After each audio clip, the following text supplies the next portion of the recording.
So during your church's live stream, when you transition from the music to someone speaking, does it all of a sudden get really quiet like this?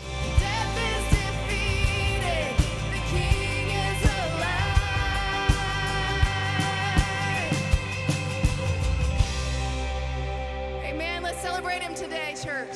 Amen, amen. Hey, it's so good that you're with us today. And it just Like the balance between the music and the speaking is really off. Well, in this video, I'll show you an easy way to fix that.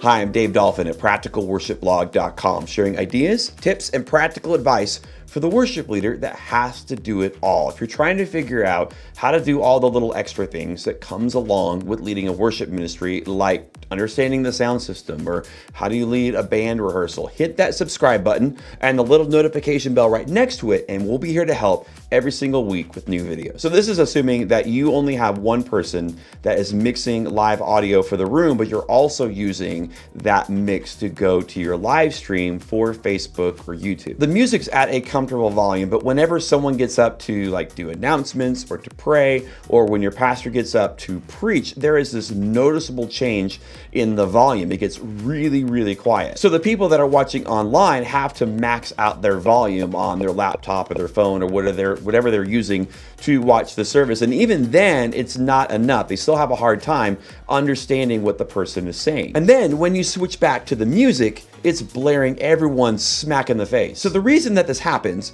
is that we might be pushing like 88, 92, 96 dB in the room when we're mixing the music, but when someone gets up to speak, that's more like 70-ish dB. And in the room, that sounds comfortable. That sounds normal. You don't want that person screaming at you at the same volume level as the music, and you don't want the music to be as low as like a spoken word conversation. Well, that's like a 15 or 20 dB difference between the music and the speaking, and when you're in the room listening on a PA, that feels appropriate. But online, a 15 or 20 dB drop is very noticeable because people aren't listening to your service, whether it be on their TV or on a laptop or on their phone, at the same volume level that they would in a room with a PA. So we need to find a way to make up that gain for any microphone that is used for the speaking portions of our service, but we only want to make that adjustment for the online mix. We don't want to change anything about the live mix in the room. So I'm going to show you how we accomplish this on our Yamaha CL5. I'll also show you how to do this on maybe something like an X32. The console really doesn't matter. This trick is going to work no matter what. The only thing that might be a little bit complicated is that you have to set up a matrix, and you may have never heard of a matrix or used a matrix before. So think of it this way. You have aux sends, right? These are separate mixes based on individual channels, and maybe they are pre-fader and they're independent on whatever the mix is for the main bus. Or maybe they're post-fader and they are dependent on that main mix. And you use these mixes to send audio to something like a stage monitor or a reverb. Well, a matrix is the next level of that. Instead of taking individual channels and then making a mix out of that, you're taking these mixes, a collection of these mixes, and making a new mix from that in the matrix. So a matrix might have the stereo mix, the main left and right that you're sending to your PA, but it might also have additional audio from individual channels, or maybe even audio from some of these other aux mixes. So on our CL5, we have a matrix set up, and the first thing we do is we push up the left and right mix, and we put that up to unity. And so at this point, our matrix really is just a carbon copy of the main left and right mix. But we can also mix in additional channels for microphones that we want to boost, like maybe the earpiece microphone that the pastor wears, or a handheld that's used for announcements.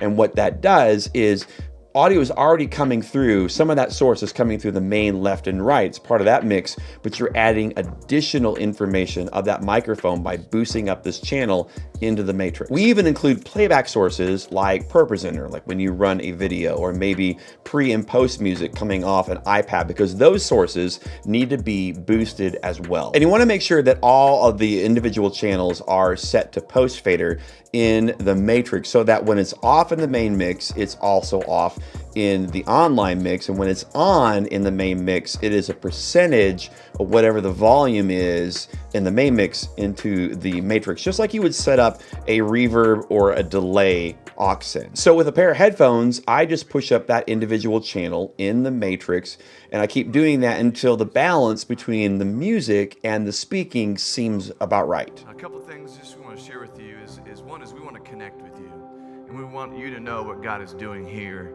through and in Cherokee Hills. Now, on some consoles, like an X32, they have matrices, but you can't add individual channels into the matrix. You can only select other mixes to be in that matrix. So in this case, you still create a stereo matrix, but then you dedicate one or two of your aux mixes to become boost mixes. So on this setup, we have one aux mix that is specifically for spoken input. So that's going to be your pastor's microphone, maybe a host microphone, anything that is speaking. And we set all of those inputs in the mix as post fader. And then we have another mix that is specifically dedicated to line level boost inputs. And that's like Pro Presenter and iPads and things like that. Those channels are also set for post fader. And then we go over to the matrix and we add in the main left and right mix. We push that up to unity, just like we did with the CL5, but then we also add in these two new mixes that we made,